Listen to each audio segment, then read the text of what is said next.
생중계로 진행된 정부 업무보고에서 이재명 대통령은 적극적으로 질의를 하면서 한편으론 대통령이 너무 미세한 부분까지 챙기는 게 맞느냐는 말도 나왔습니다. 오늘 뉴스더에서 정치부 황정민 기자와 짚어보겠습니다. 이 대통령 업무보고에 대한 반응이 많이 엇갈리죠?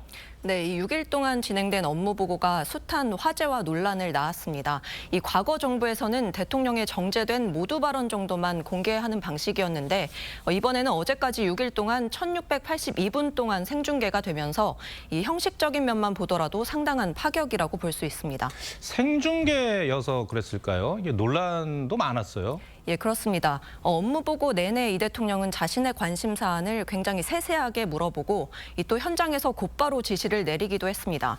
이 탈모약 건보 적용 확대나 촉법소년 하향 검토 등이 대표적입니다. 탈모도 병의 일부 아니냐. 그래서 젊은이들이 많이 쓴다고 하더라고요. 나는 촉법소년에 해당이 안 되기 때문에 마음대로 해도 돼 이러면서 온갖 사고를 치고 다니는 영상도 있고 그러더라고요. 이 두 사안 모두 그러면 대통령 지시대로 되는 겁니까? 그건 좀 더 두고 봐야 할 것 같습니다. 탈모약 건보 확대 적용은 재정 부담이 상당한 만큼 반대 여론도 만만치가 않습니다. 또 현장에서 지시를 받은 정은경 복지부 장관도 난색을 보였을 정도입니다. 이 촉법소년 하향 문제도 성평등가족부와 법무부의 의견이 엇갈립니다. 또 문제는 대통령이 방향성을 갖고 지시를 내리는 장면이 생중계로 공개되면서 이 충분한 숙고와 이해관계를 검토하기보다는 이 대통령 의중대로 논의가 진행될 수 있다는 점입니다.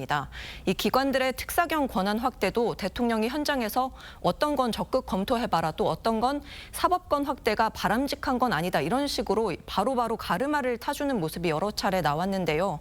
이 어떤 면에서는 속도감 있는 행정으로 비춰질 수 있지만 또 반면엔 포청천식 권력 행사가 옳은 거냐 이런 비판이 있는 것도 사실입니다. 대통령의 정제되지 않은 발언도 논란이 됐죠. 예, 그렇습니다. 이 위서로 판명된 환단고기 언급이 대표적입니다. 또 일부 기관장을 문책하는 과정에서 답변을 자르거나 또 써준 것만 읽지 말라는 등 이 면박을 주는 듯한 모습이 여러 차례 나왔습니다. 이 대통령은 공무원의 권력을 서유기에 나오는 파초선에 빗댄 적이 있습니다. 이 한 번 붙이면 천둥번개가 칠 정도로 그만큼 파장이 크다는 의미인데요.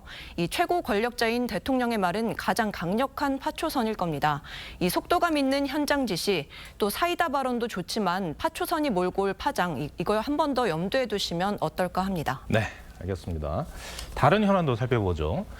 민주당이 이게 대법원의 절충안에도 내란 전단 재판부 설치법을 강행하겠다는 입장인데 그 이유가 뭡니까?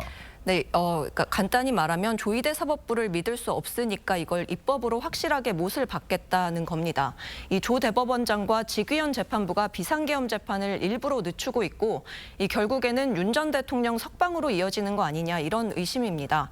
이 정청래 대표가 최근까지도 조 대법원장의 비상계엄 동조 의혹을 직접 거론하면서 이 내란 재판부 설치 필요성을 강조한 건 역시 같은 맥락일 겁니다. 네. 그런데 이 조 대법원장의 내란 비상계엄 동조했다는 의혹, 이거는 내란 특검도 그런 일 없다고 하지 않았습니까? 예, 맞습니다. 이 내용과 관련해서 내란 특검이 어제 국회에 제출한 결과 보고서를 저희가 입수를 했는데요. 그 내용을 보면 내란 특검은 조 대법원장과 천대엽 법원 행정처장이 이 계엄에 동조했다는 의혹, 그리고 이 대통령 파기환송 결정을 사전에 공모했다는 의혹, 이 두 가지 모두 이 추측에 따른 고발이다 이렇게 얘기하면서 각하를 했습니다. 결국 최소한의 근거나 객관적인 증거가 없이 음모론을 주장한 셈인데 최소한의 유감 표명도 없이 또다시 대법원장을 몰아세우는 모습, 국민들은 어떻게 볼지 모르겠습니다. 네, 황 기자 잘 들었습니다.